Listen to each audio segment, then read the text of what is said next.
Uh, I want to go back to a topic and see if we can deep dive a little bit. So we were talking a lot about the importance of authenticity, right?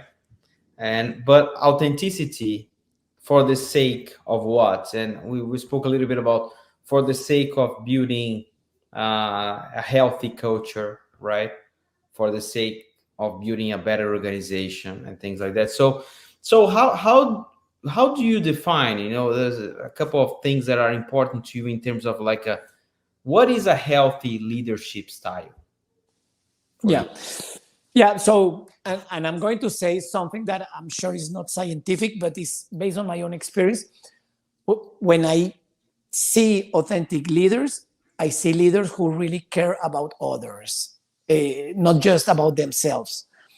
And and maybe there's a correlation, something that we can demonstrate with some statistics, but I can see that. And for me, authentic leaders or leaders that are very open, they push others to behave in a similar or in they try to imitate a little bit that and I'm talking about, for example, leadership teams. When you are the leader of a group of 10, 15 people and you meet every week, a leader creates the environment, it creates the opportunity to speak freely and to say exactly how people they are feeling about a specific topic, or they block. No, so for me, it comes with a responsibility. It's not that being an authentic leader is nice just to be nice. It's because it has a positive impact in leadership teams. And I think when leadership teams are more open, they bring more innovation, they bring more solutions, they can help customers better. I think there's a virtuous circle when you have this kind of leadership, and the people you want to bring to that team. Everybody's concerned, oh, we need to bring someone who's going to complement, who's going to add value to this great atmosphere that we have. So, and in the other way, when everybody's closed, then you bring the same people, and then you have closed teams bringing less innovation and having, at the end, less results. I think this comes also is linked to business performance. And Mm. I cannot prove this, but I'm absolutely convinced that these positive vibes at the end will inspire others to give the extra mile just because they want to be part of that team and they want that team to be proud of them. And that's how I lived my professional life. I'm not going to say it was always perfect. I had my dark moments, my bad results, but I would say the majority of the times it helped a lot.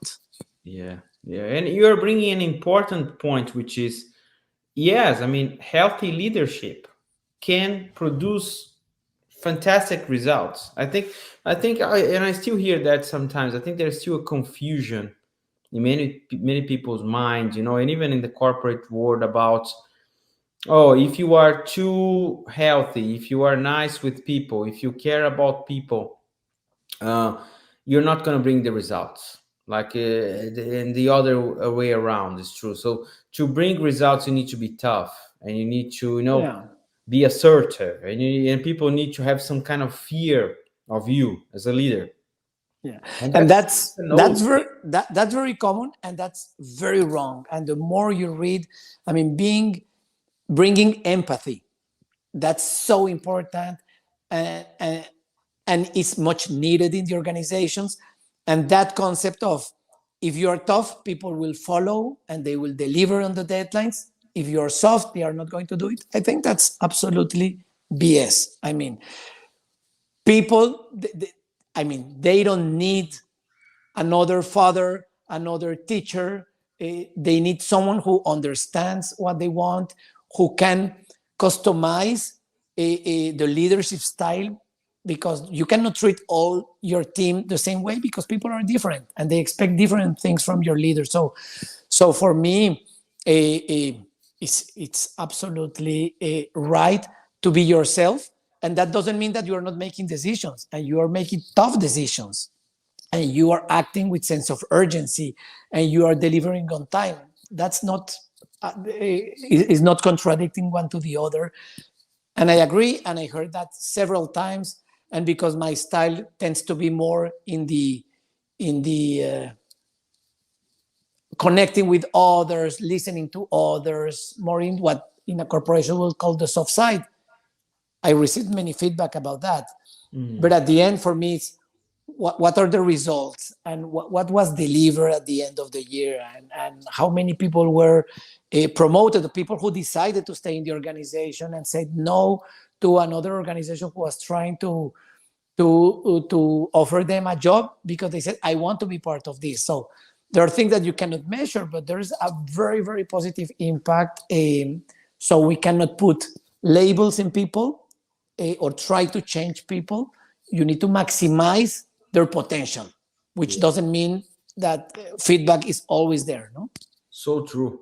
Yeah, one thing that I've seen myself, and I try to adopt this healthy leadership style, all the points you mentioned, make sure I build a culture where people trust each other. We have trust. We feel we can be ourselves. We feel we can be authentic at all levels of the organization, because we are all leaders. I mean, many people sometimes think, oh, leader is somebody who has a team, but no, if you can be an individual contributor, you can be a leader. So I always work with those principles as well. But I think sometimes the challenge from senior leadership is to look and say, when you have a healthy culture, healthy, authentic culture, the results will come. And many times the results will be better, but it might take a little longer. It might take 2 or 3 or 4 years, right? And I've seen the old style, the style of fear-based leadership, big boss, you need to do my way or the highway. It works sometimes, but when it works really in the short term. It could work for 12 months because people are so afraid of losing their jobs. They say, okay, I'm going to do this. Yeah. But in the midterm, to your point, people end up leaving the organization, right? Yeah. And for me, the challenge that organizations have today is how to make sure they become attractive for the younger generations. People who come with different ideas on how they should live their life, and they want to have more experiences, and they are going to come with tattoos, and they want to meditate in the mornings, but those guys bring amazing ideas. They are talents that you want to be part of your crowd. And I think you need to change the way you attract talents, and what are the messages that you're sending. And I think many organizations are doing that, but not everybody.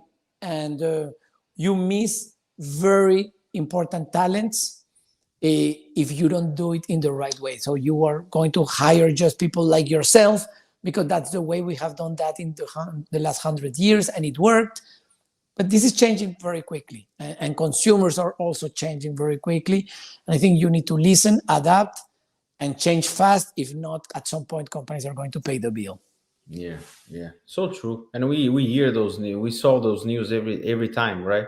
Like about these bosses that keep trying to lead the old way, and many times it works for them because they're changing companies. They're jumping to the next opportunity every 12 months. So it kind of works for them, but you really need to think it's going to work for you, for us, right?